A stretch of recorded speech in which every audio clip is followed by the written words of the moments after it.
uma nota, vou comprar um desses canos que a produção larga por aí, bem largos, e vou mudar com a família inteira pra perto da estação.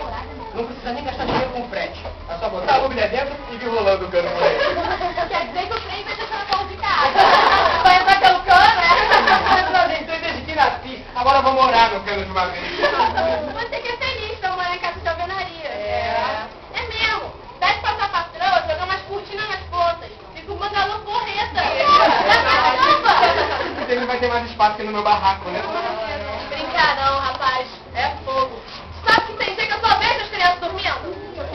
A gente chega em casa tarde da noite, tem que sair esse horário. Isso é essa lei em cima da central. Não é central não, menina. É tudo. É verdade, né? Esses sacanas vivem de botar na arma do colo. É verdade.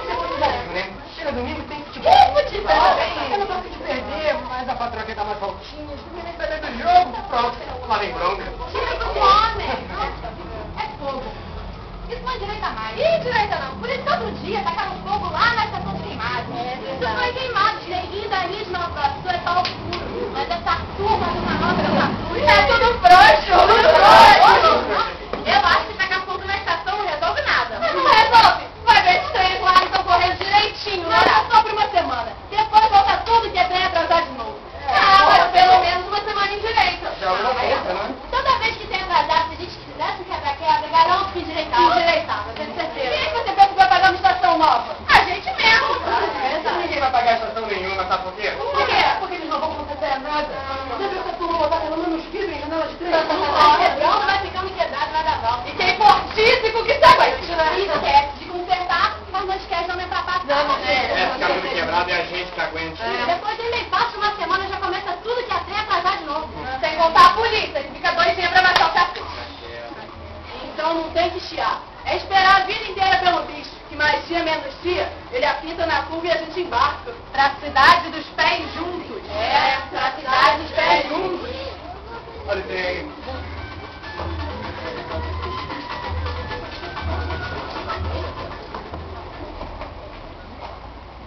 Puxa o carro, leva mesmo pra cidade dos pés juntos. O trem, desgovernado, sofre um acidente.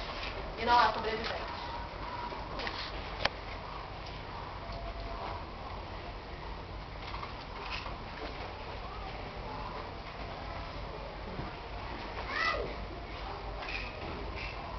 Ele era trabalhador. Como poucos, moço. Como poucos. Ia sempre nesse trem. Levantava tão cedo. Tão cedo para pegar o trem. Da rua dava adeus. Sumia.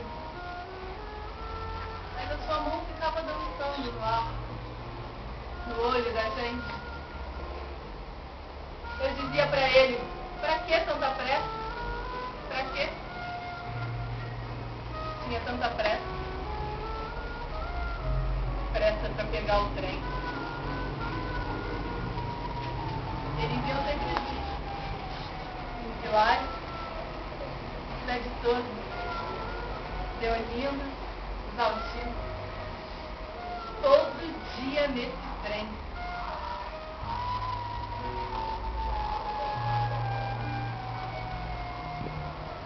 E o senhor, moço? Permita perguntar. Como viaja? De ônibus? Carro, avião? Seu trem tem rumo, moço? Conduz pra onde? A estação mais próxima? Qual é a estação mais próxima? Qual?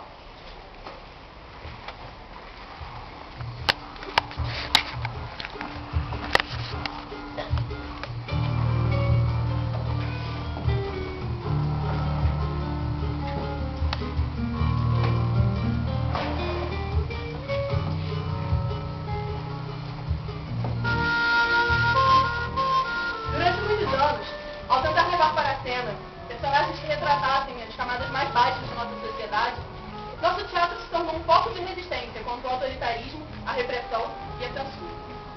Um dos nossos autores mais perseguidos foi Plínio Marcos. O texto Quando as Máquinas Param é de 1960. 67.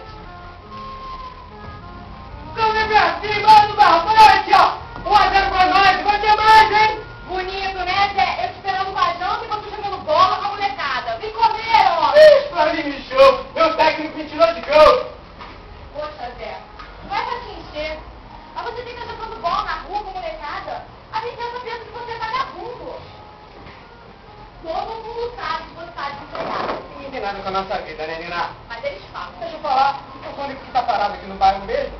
Só nessa rua tem uns 20. Mas ninguém fica jogando bola na rua com a molecada. Todo dia indo pra cima e pra baixo, não há meio de arrumar um trabalho. Não pode desanimar. Não pode mesmo, mas tivesse pela areia, né? É que tudo quanto é fábrica tá mandando gente embora. O Avivan mandou 1000 ontem, disse que eu vou mandar mais 1000 semana que vem. Será que tá vendo? Tá vendo? Tu vê. Eu quero ver. Você de gato. O que pode fazer? Ai, é. mas não dá pra fazer uma greve. Ficou louca, mulher. Onde é que já teve uma greve de desempregado? Os desempregados não. Os que estão trabalhando paravam, até tem que ir pra todos. O que você tá sonhando? Como, Juliana? Não diz besteira. Besteira não. Olha, não tinha greve com qualquer coisinha. Até bobagem fazer um greve. Parecia até que ninguém gostava de trabalhar. Agora que a coisa é séria, ninguém tá em greve. Isso era antigamente, agora a história é outra. Mas o sindicato podia fazer alguma coisa. Mas o quê? Sei lá, fazer uma coisa dos sócios. Não faz. Olha, tem médico de graça, tem uma porção de coisa. Tem. Até mesmo de ping-pong. Vamos fazer da hoje, E Nina. não vai prestar? Você não, Donaldo, não fica dizendo que a gente não deve desanimar. Então segura as pontas agora. Pô, mas você pensa que eu gosto de ficar devendo tudo pra todo mundo? Mas cacete, pra mim não gostar... não devia um puto não sobrar puto nenhum. Poxa, Zé. Desabafo vai tomar uma inteira. Tem razão. 1-0 pra você. Me comer, Zé.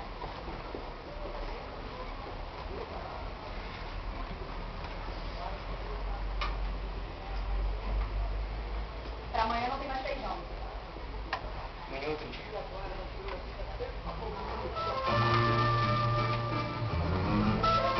Para driblar a censura e conseguir transmitir suas ideias, muitos autores recorriam a metáforas, a alegorias. No texto Aparição Margarida, de Roberto Ataíde, de 1973, uma professora enlouquecida que apresentava a dominação autoritária a que o país estava submetido. O texto é um dos grandes sucessos do teatro brasileiro. E é com o texto dele que nós terminamos a nossa apresentação hoje.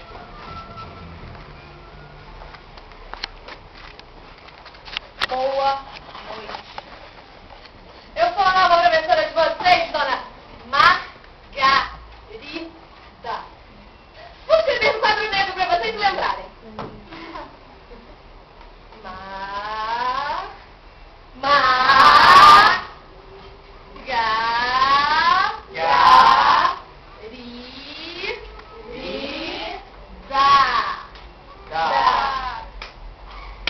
Leia, qual é o meu nome? Mais alto, não ouvi! Mais alto! Margarida. Muito bem. Antes de mais nada, eu quero mostrar a vocês a importância da função de professor. A minha função. Nenhum de vocês está aqui por livre vontade. Todos foram obrigados